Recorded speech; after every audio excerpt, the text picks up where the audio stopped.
Welcome to Brand You, the ultimate personal branding podcast. I'm Kaz Grant. And I'm Toby Lee. Together, we're here to help demystify personal branding and to make it accessible and effective for everyone.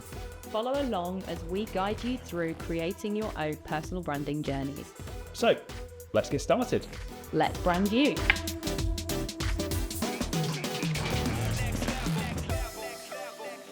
Welcome to another episode of Brand You. Now, last week on the episode, we talked about confidence. How can you build that confidence to start showing up online and sharing content?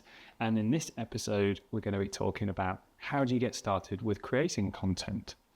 So, how do you do it? Where do we go from here in terms of starting to create content we can start sharing on our platforms that we've chosen? Yeah, sure. So hopefully people have done the exercise in episode 3. So they've got clear on the messaging and who they are and who they want to speak to and who their ideal audience is. So we've got that clear. We've then also got clear kind of what platforms those ideal audience are on. And then that's going to drive what kind of form of content you're going to create. So obviously every channel is slightly different. So depending on where your audience is, it might mean that you're on Instagram, or it might mean that you're on YouTube, or it might mean that you're on LinkedIn. Every platform of those is going to need slightly different tweaking. It's going to have slightly different character lengths. So you're only going to be able to post a certain amount of text characters in certain platforms. It's also going to dictate whether you want more posts, text posts, or you want more video content, if images work best, carousels, that kind of thing. So there's an awful lot of content out there that you could create, but it's kind of looking at what you want to create for your ideal audience. Again, we've talked about it before, but ChatGPT, this is another way that this is really good, is at defining what your audience, your ideal audience would like to see and what content you could share on whatever platform. So you can go to ChatGPT and say, my ideal audience is, you've already established that from other podcast episodes that we've gone through. So my ideal audience is, I'm going to be on Instagram. What content could I share on Instagram to my ideal audience?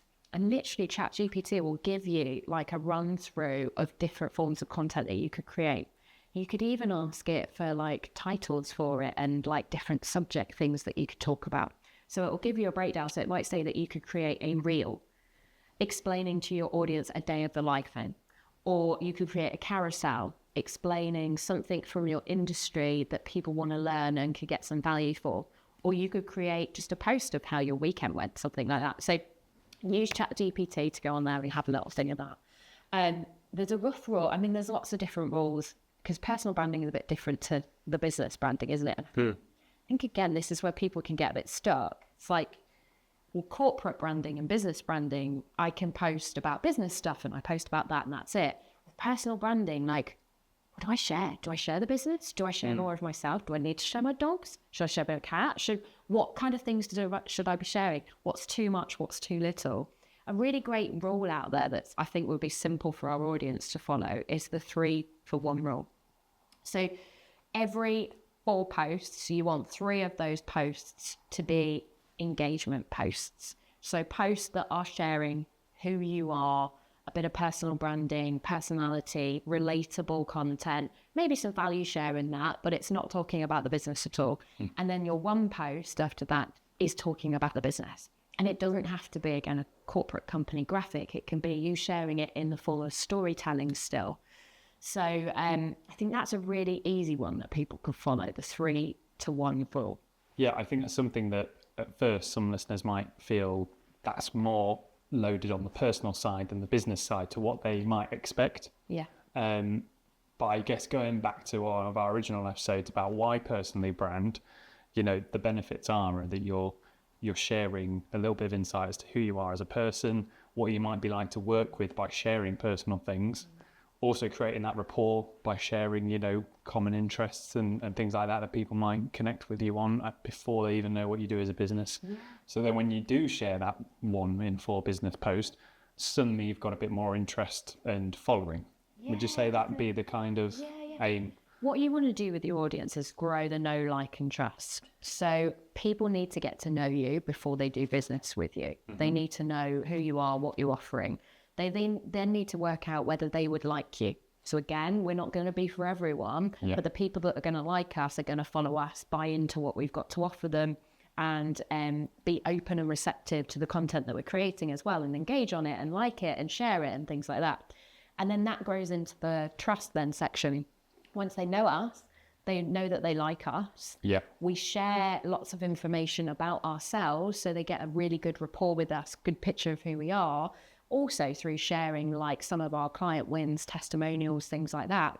That then builds the trust element as well. When they trust us, they'll work with us, they'll buy us, they'll be inspired by us, they'll, you know, any messaging that we're putting out to ask them to do anything, they're more likely to do it because of that. So that's what you're building up with the personal brand content.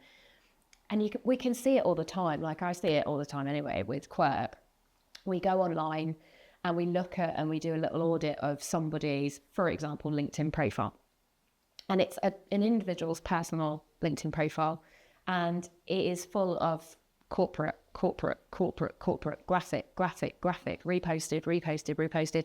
And I'm looking at the engagement on there. I'm looking at the views. I'm looking at the likes. I'm looking at any comments or anything on there.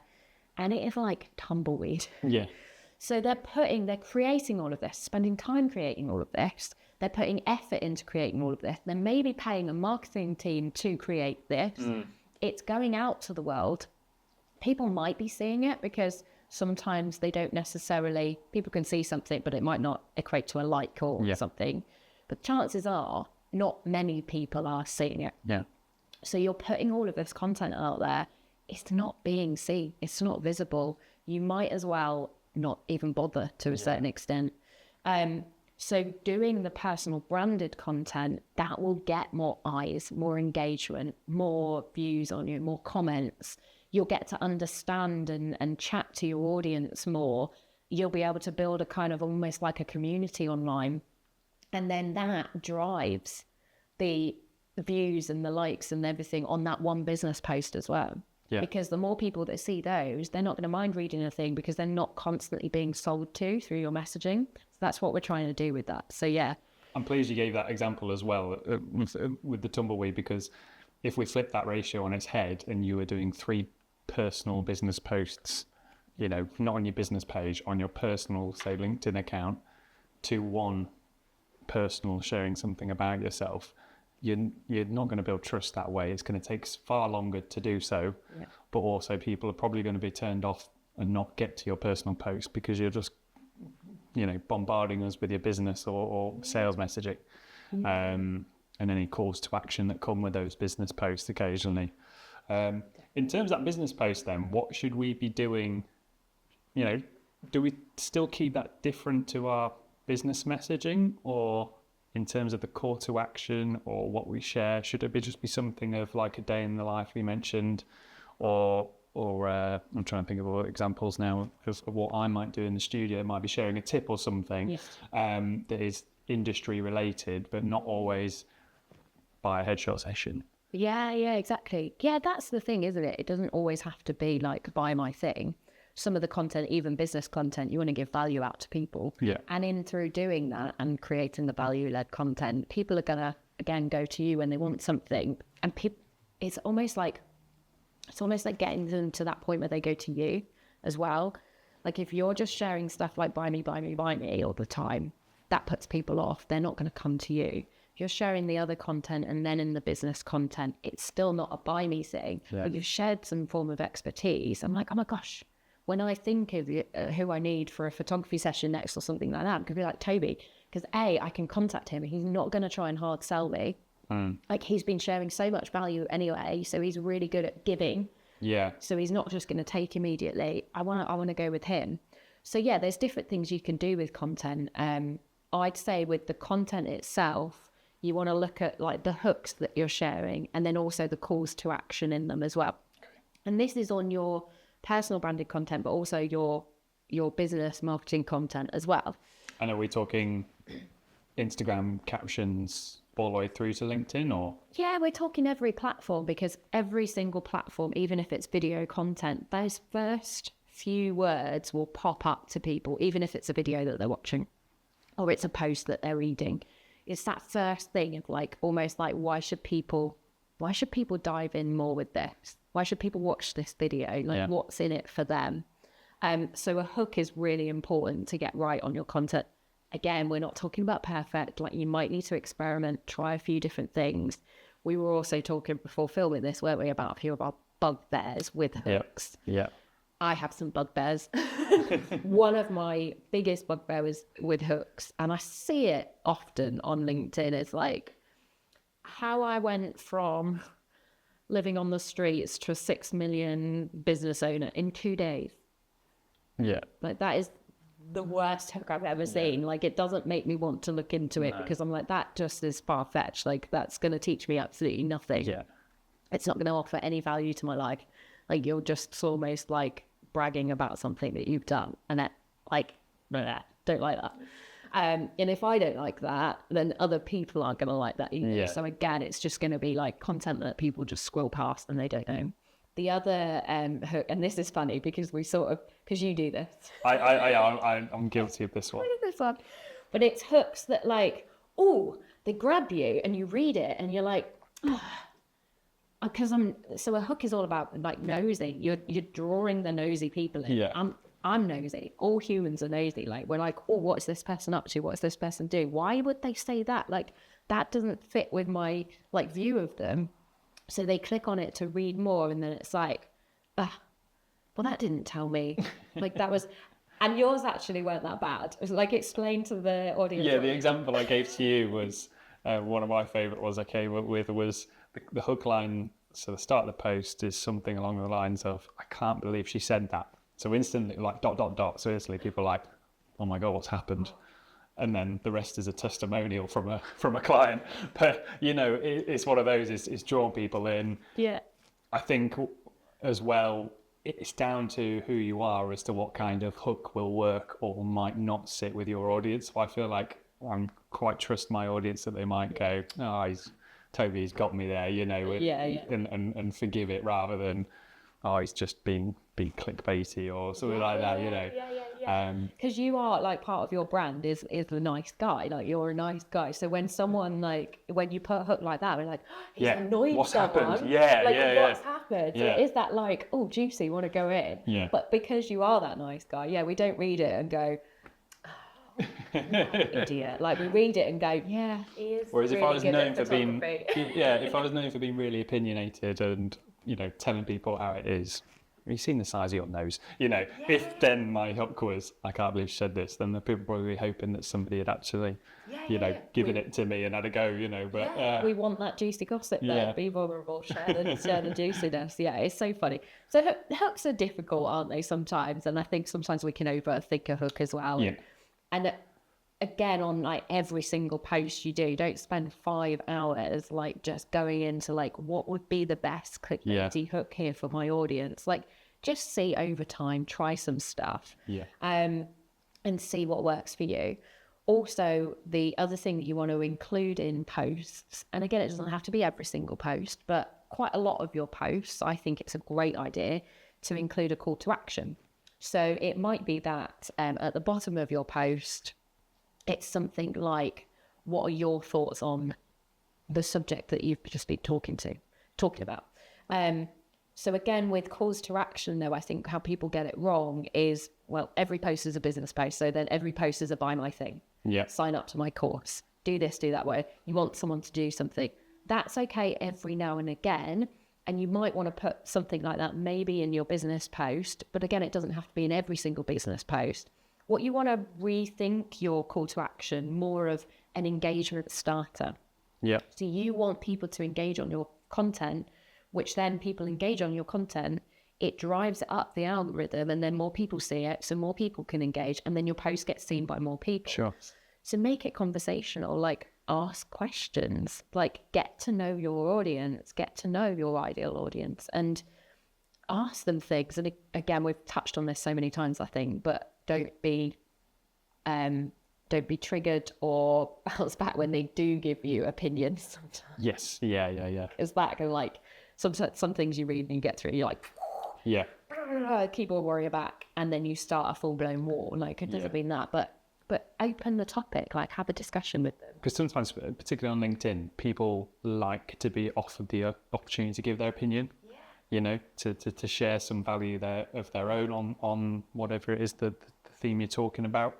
I think also the more you can kind of engage people in ways that isn't necessarily related to your business. So like you say, asking what are your thoughts on this is just such a simple way to get people involved, and also to actually see who's made it to the end of your post. So, exactly. or fully invested in your post. You know, because you might have 30 likes or whatever on a really short post, but actually how many people are just scrolling going, oh, there's a post from Kaz, I'll just hit like, scroll on, you know, because actually at some point they want that to be reciprocated. But actually if they're engaging with it, you know that one, the theme was actually on point of people's interest, but also two, they actually want to have a say. Yeah, absolutely. Yeah. And I think, again, like with the calls to action and stuff, you are, you know, it's almost like that rapport building, community building, like you're connecting with the people who follow you. There's people that actively put their time and energy into consuming your content, following you, hearing what you've got to say. Isn't it nice where you get to like have a bit of rapport building with them and chat with them and get to understand them and learn about them more? Yeah. I think that's really powerful. So engagement, definitely. We were talking about it, weren't we? Like, don't be put off if you do put some calls to action at the bottom and nobody answers the question. Yeah. Like that happens quite a lot. Like some things just aren't going to resonate. Some people are busy. Some things people just don't care about. It's fine. Again, use it as feedback to like what things are getting that engagement, what aren't. You said it before about dogs. Yeah, I even called it in the post I put out about dogs, where I put in the caption, let's test the LinkedIn algorithm.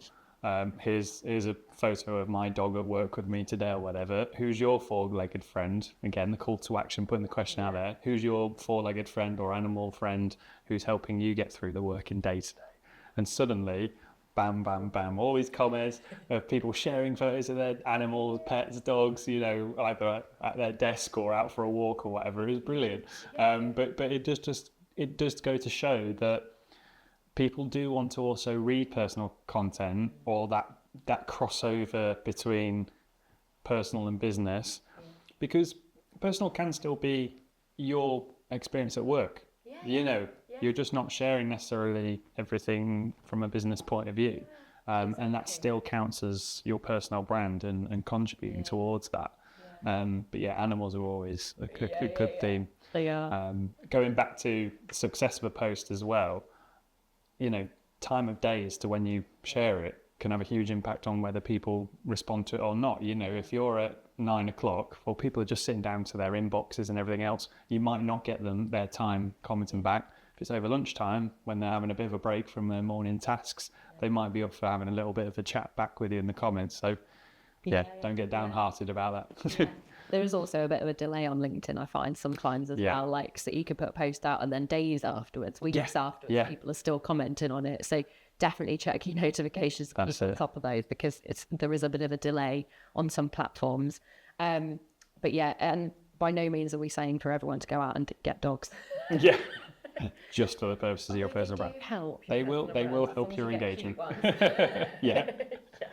So when I'm thinking about like text heavy posts, because you know you can have on Instagram or Facebook or even LinkedIn, you can have images and then quite text heavy posts with them.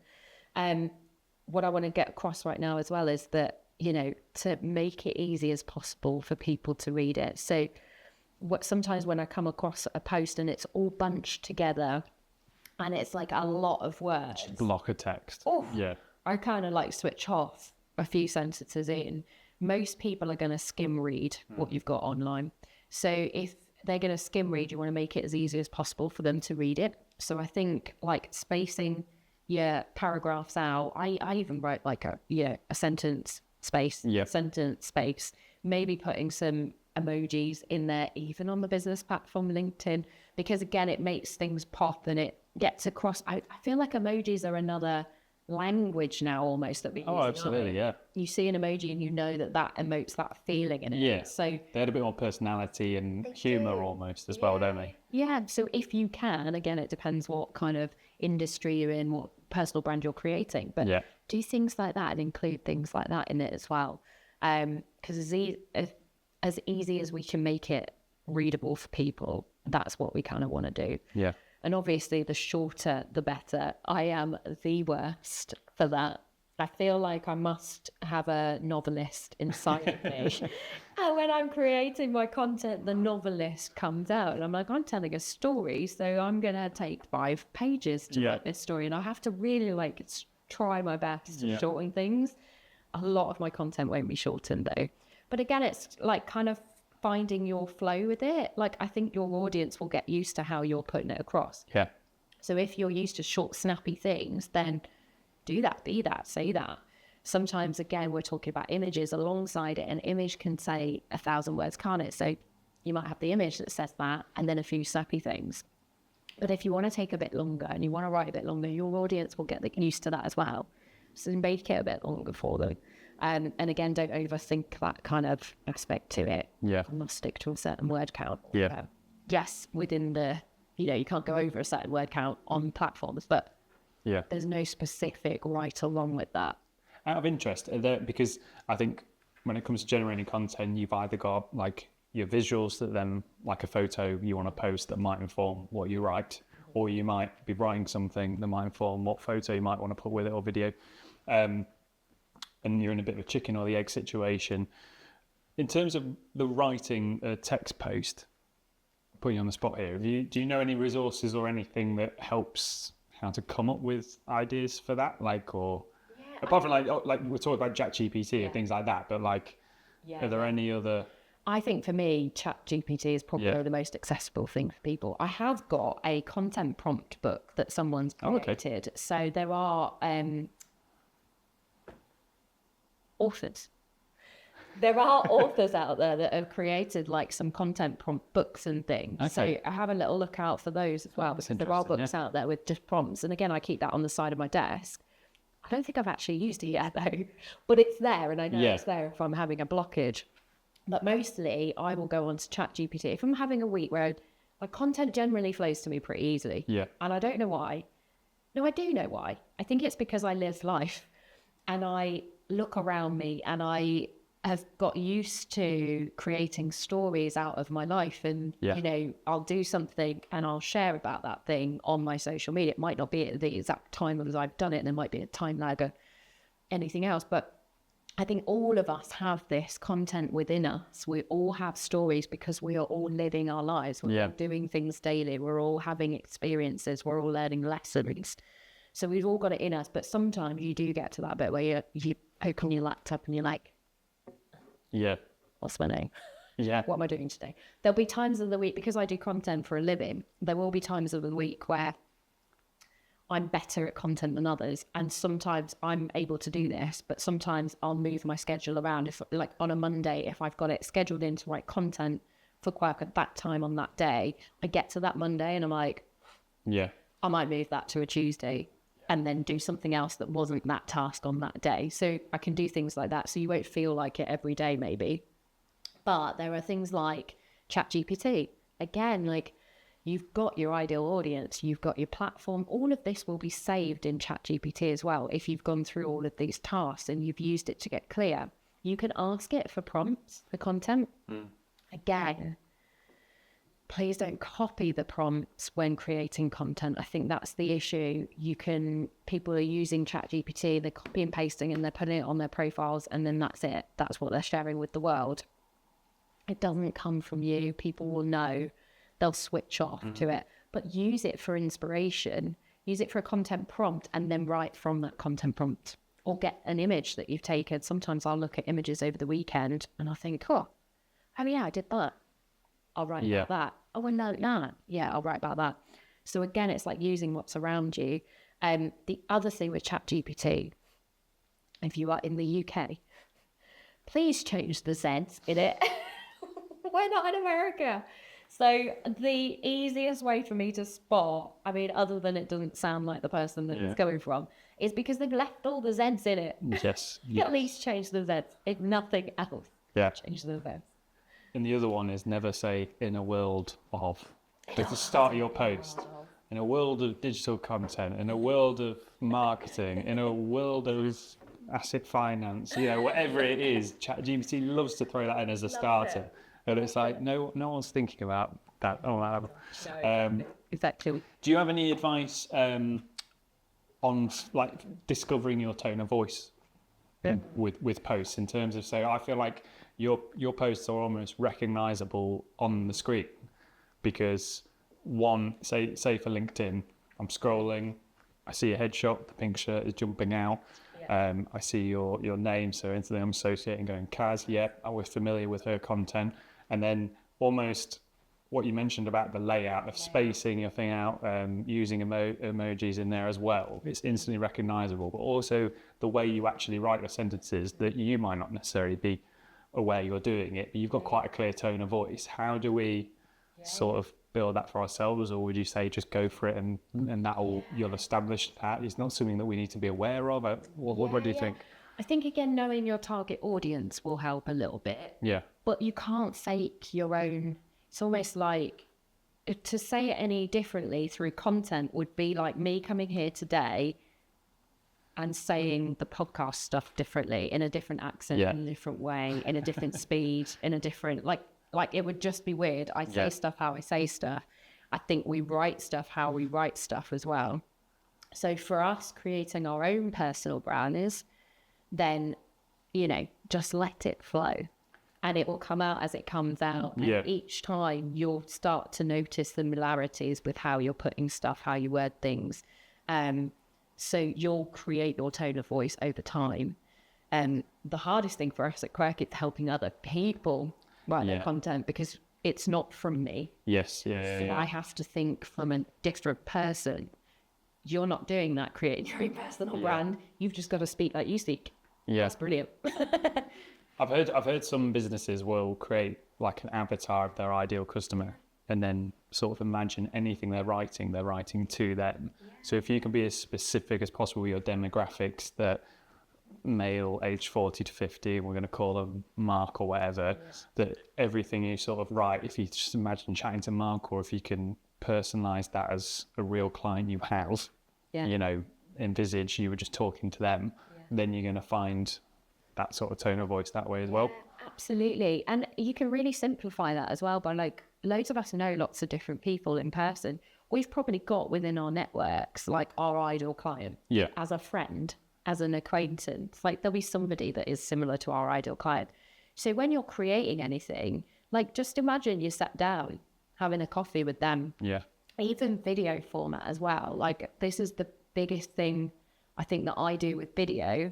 I don't like stare at a screen and go, oh my God, I'm on video. This is like, this is horrible. I look at the screen and I'm like, right, I'm having a chat with, and I picture my friend there, who is most like my ideal audience. And I've got a few friends that like that, so I might mix it up, but I picture I'm chatting to them. Like, to humanize yourself and your content, be a human. How would you talk to somebody over a coffee? How would you talk to your best friend? And this, like, helps with confidence. It helps with, like, sharing things that you maybe wouldn't normally share because you're scared of, like, oh, should I say that? Should I do that? Will I get in trouble for? Obviously, if you're a part of a corporation and stuff, be careful with what you can and can't say. But if there's just, like, little opinions or something, that doesn't matter if you share it. Nothing's going to happen. There's going to be no, but you're scared of sharing that with the world. You'd share that with your best friend, wouldn't you? Absolutely. You'd have a good old chat with that. So again, picturing them kind of breaks down that barrier a bit as well. And then you're like, I'm going to spin everything. That's it. We love it. So I also think, like, part of my tone of voice maybe, and the way I come across through texting is imperfect as well. I am never the perfect speller, the perfect punctuator, the perfect, like, my writing is not. I am, again, saying it how I'm probably going to speak to you in person. And there's a lot of flaws with how I speak to people in person, but I'm getting a message across. So when you're thinking about writing content as well, unless you are a copywriter and you need to have the perfect copy, like, nobody else is going to care. Nobody else is going to get their red pen out and be like, Bob spelt there wrong or whatever, you know? So again, like, trying to make your content perfect and punctuated amazingly and spelling's all correct. most of the computers or devices will underline spellings and help you with punctuation. Even on my phone, Instagram helps me, and I have to go through afterwards and I'm like, oh yeah, that needs a comma there, oh that needs a stop, all of those. But so again, there's like tools out there that will help. There's also something called Grammarly as well. Yeah. So if you're writing I've tried that. content, how did you get on with it? Okay, I don't know if I've got it set up wrong, because it gives me a few Americanisms every now and then. I'm kind of like, so whether I just need to go in and show you the setting. But I'm quite a fast typer. Like my words per minute is quite good. My accuracy of my typing, however, is terrible, to the point where when it comes up with suggested words on my phone, if I'm doing a post quickly on LinkedIn, the suggested words are wrong. Like it's learned from the amount of bad words I've typed in. Yeah. I've like overridden the dictionary in the phone, that it gives me prompted incorrect spellings. So I'm terrible with typos. But like you say, I think people do forgive it. I think as long as it's not on your fancy flyer, brochure or website copy, the places where people really need to build trust in your business brand, I think we forgive it a little bit on a personal level. Again, we're busy. Everybody knows we're busy. We're creating content. We're throwing it out. We're maybe on our phones. We're distracted by things. Like, again, no one's perfect. So, it's okay. If you forget to put a link on something or whatever, like, I scheduled something last night. I couldn't put a link on the schedule because it's done from my phone. I thought, I need to check that at 7 a.m. in the morning. Not going to check that at 7 a.m. I even knew that I wasn't, even when I did it, but I was like, getting the content out is better than not having any content. I'll put the link on later when I remember and when I'm at my computer, because that'll jig my memory. And I got on the computer to put the link on, and someone had put, can you remember to share the link, Gav? I was like, it's coming. Yeah. But again, like, it's not perfect. It's okay. It's like, it wasn't a link for my specific thing anyway. It was a link for something that I was recommending that I'd had done and everything. So it didn't have to be perfect. Yeah. But again, like, people forgive it. If they really want to know that information, they'll ask you for them. You've got the engagement then, haven't you? You've got the engagement on the post. You know who's interested. Like, where's the link? Yeah, you know who's interested. So actually, it's all good. It's all good. Nothing bad happens. On that note, I've seen a couple of schedulers now have started giving a follow-up comment option when you schedule a post. Yeah. So you can put the link in straight away and it will add it as a comment, which is quite cool. Yeah, that's really cool. Yeah, our scheduling tool at Quirk that I can use on the laptop has a comment section. Yeah. You have to remember, because I might be writing it on the Instagram one, but it's going to go on Facebook, Instagram, and something else. So it's like, remember to add the comment on each of those as well, so it doesn't just automatically add it onto the. But I can do it on that. But like LinkedIn, for example, if you're on your phone and you're like, I'm not putting that out now because it's not the ideal time. That time in the morning will be. It doesn't allow you anywhere to put like a comment at the moment. But again, technology is advancing every day, isn't it? So it doesn't mean that it won't forever. Yes. It's just now. So yeah, it's interesting. But yeah. And the most important thing about all this is just to have fun, be yourself. Start putting stuff out there, seeing what gets traction, see what doesn't.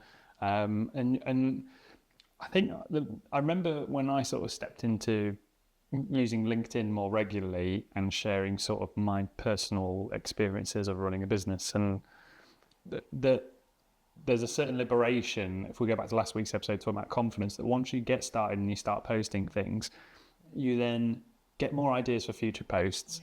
You like almost all snowballs, doesn't it? As to, that got interaction because I shared that tip, so I'm going to start now scheduling, brainstorming more tips. What do people want to hear about from my sort of expert insight in my industry? And the ideas start rolling. It becomes a lot easier and you can sort of streamline then, can't you? Yeah, absolutely. And we're talking about creating a personal brand.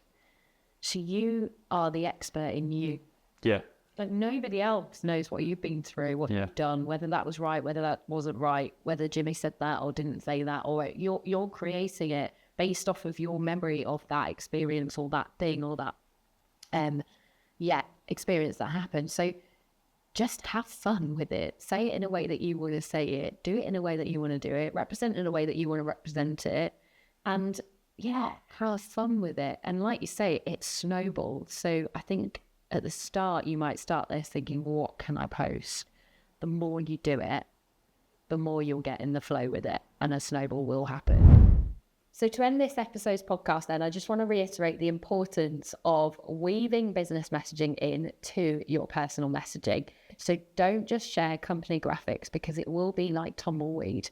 So blend it in with your personal storytelling and then get more engagement, more views on your posts. So we've gone through how to create content today. Now the action step from today's episode is we want you to write a post. So if you've never written a post before, like literally do an introduction post, like tell your viewers who you are, why you're here, like what they can expect from your content that you'll be sharing. Also fill them in on like something personal or something fun about yourself. And even if you have been fairly active on your social media channels, it's a great opportunity to re-engage with those audience members who might follow you, but just sort of tuned out a little bit of your content. It gives you a good opportunity to kind of put yourself back on their radar. So in next week's episode, we will be diving into Toby's zone of genius, and this is how to nail the imagery for your personal brand, which I'm very excited about. Make sure that you like and subscribe to the podcast so that you get notified with any future episodes that drop. And also join our LinkedIn community where you can ask any personal branding questions you have, share your experiences, and we'll be happy to help. Here's to branding you. Yes.